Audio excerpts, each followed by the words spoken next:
What's up everyone, Lion Roar here, and there's a couple of brand new legendary heroes in the Covenant Summon, and they are pretty spicy, so I'm gonna break them down and give them some grades.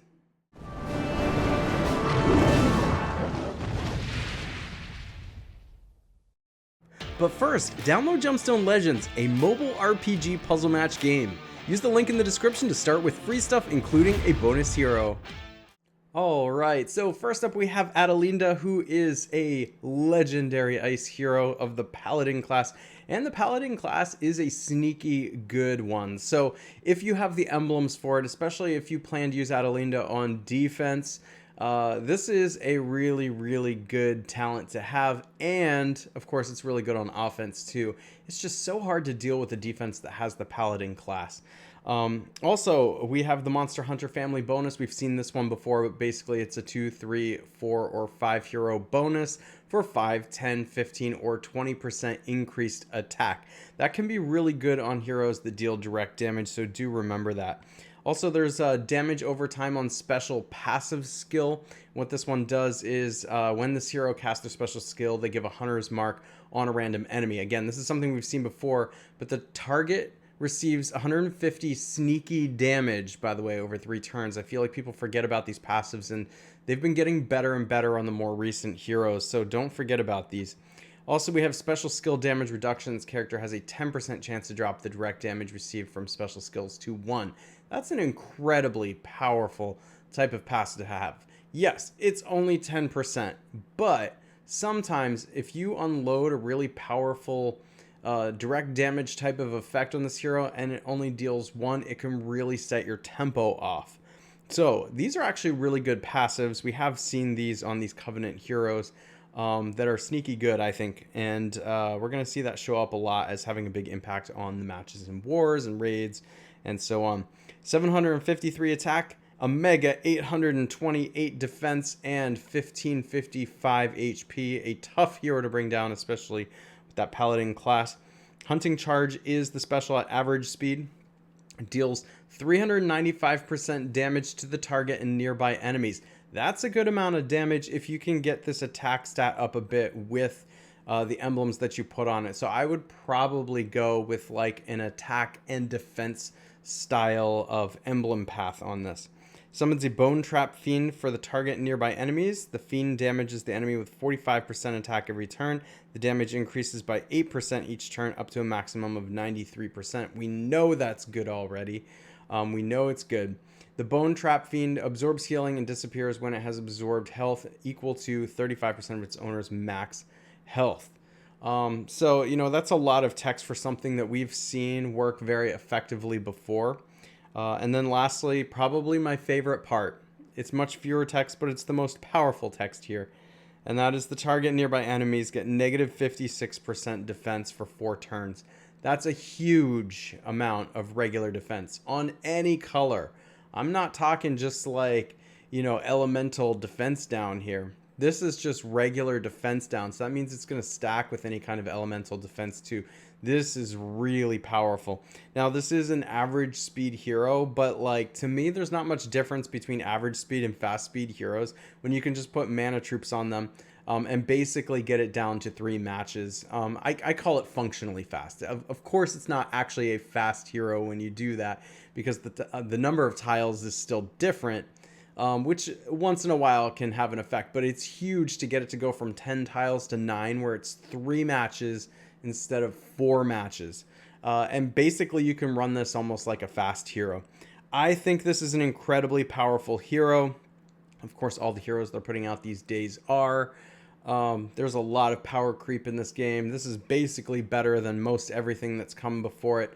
I don't think it's a super overpowered hero, however, because these are effects that we've all seen before on heroes like this. It's just that the stats are all a little increased, the percentages are all a little increased. So I don't think that Adalinda in particular is going to take over the game, but Adalinda is definitely an A hero. And you're going to be really happy if you get her. I think probably I would use her more on offense than on defense, but definitely if you don't have one of the super powerful blue heroes on defense already, you could slot her in there. at probably a left flank, I would say, on defense to get that defense down. I don't usually love putting heroes that hit 3 heroes on defense just because you can't control where they hit and they often only hit 2. But she could be fine on defense and definitely amazing on offense. This is a great hero also against Titans. This is a great hero in tournaments and events.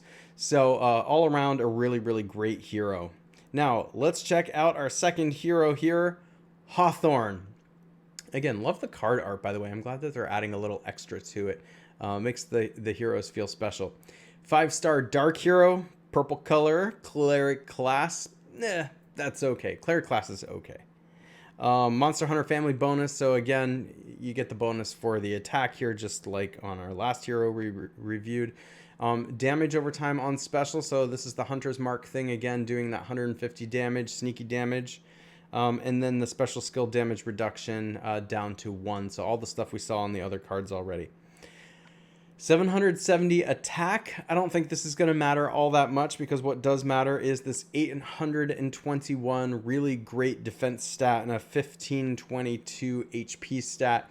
He is going to be a difficult hero to take out just like the last one, but not quite as much because it is cleric class instead of paladin class. He is average speed, medicinal fumes. All allies regenerate 672 boosted health over 4 turns. Boosted health can exceed max HP. We already know that's good. That's been good on slow heroes, and this is an average speed hero, which again, if you put a mana troop on, you can get from 10 tiles down to 9 tiles when you're on offense, and make it a functionally fast hero. We also have text here that says all allies receive a moderate amount of mana over 4 turns. That's going to be really good if you put this hero on defense. Yes, it's going to matter on offense too. Like, that's really good, but it's even better on defense when the tiles are hitting the opponent and just, you know, driving up the mana. Anyway, we've seen effects like this too, where when the special goes off and everybody gets a moderate amount of mana over 4 turns, oh my gosh, the heroes just go off so fast on the defense. It's like they become more than very fast even.